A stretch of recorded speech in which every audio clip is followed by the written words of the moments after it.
Let us see how we can derive a class from base class. There are more than one ways of deriving.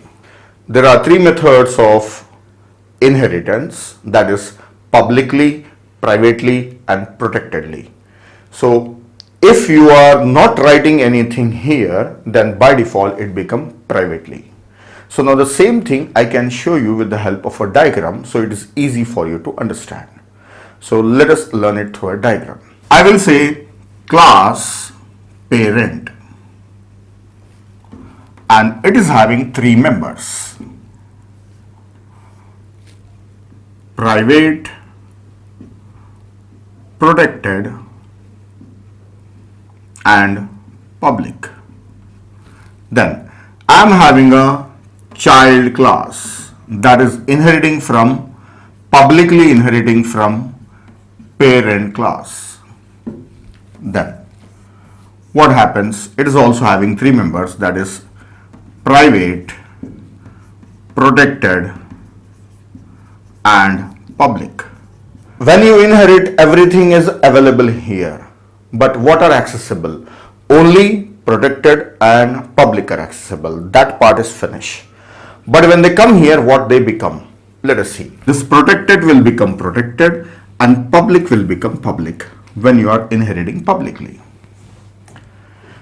So it means when I create the object of this child class, I can access only public member, right? Then it means even if I write one more class that is called as grandchild class, that is inheriting from this child class, that is publicly inheriting from child class, then inside this what will be accessible?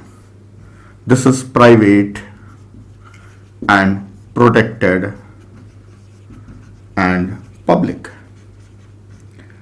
So whatever is there in protected is accessible here, whatever is public is accessible here, private is not accessible. That's the same thing. Now see the difference. See the difference. If I make it as protected, then what happens? This protected will become protected as well as this public will also become protected. Both are protected. Then when this class is inheriting from this one, so I have introduced one more class now, that is grandchild. When it is inheriting from this one, this protected members will come here, right? So this is protected member for this class. So the method of inheriting, the way of inheritance will affect the objects and grandchild classes. This class there is no effect. So it's getting everything accessible, only protected and public. But further, what is accessible in the further child classes down the hierarchy, there it will affect. Now one more method. Instead of protected, if I make it as a private, so you can see this now. When I say private, so both of them, this protected will become private and public also becomes private. Now will this class, the grandchild class inheriting from this one, will it be able to access the private? No. So it means that grandchild class cannot access the members of grandparent class. For this it is grandparent, right? It cannot access the members of grandparent. None of the member it can access. Now for this I can give you one example. Through this example you can remember all the things. All the things. See, this is my car company and this is my own car design, and your company has borrowed a design from me, right? Borrowed a design from me.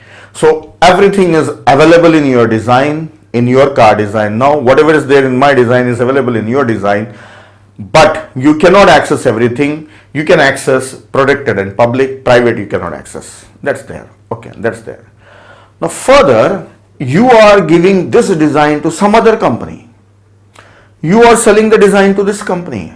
Again, because you have paid me, you have taken my design. Okay, now you have permission to sell it further. You are selling it to this one. So what you want this company to access? So if you have taken private publicly from me, then this company can access everything from the design.